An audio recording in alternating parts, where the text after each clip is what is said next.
நீங்கள் பார்த்து கொண்டிருப்பது நியூஸ் 21 செய்திகள். தமிழ்நாடு செய்திகளை உடனுக்குடன் தெரிந்து கொள்ள நியூஸ் 21 செய்திகளை பாருங்கள்.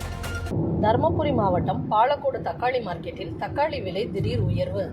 பாலக்கோடு மாராண்டஅள்ளி காரிமங்கலம் உள்ளிட்ட பகுதிகளில் இருந்து விவசாயிகள் தாங்கள் சாகுபடி செய்த தக்காளிகளை விற்பனைக்கு கொண்டு வருகின்றனர்.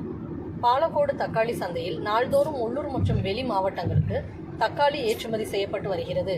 கடந்த 6 மாதங்களாக 1 கிலோ தக்காளி 10 முதல் 20 ரூபாய்க்கும் குறைவாக விற்பனையான நிலையில் தற்போது தக்காளி திடீர் விலையேற்றம் அடைந்துள்ளது.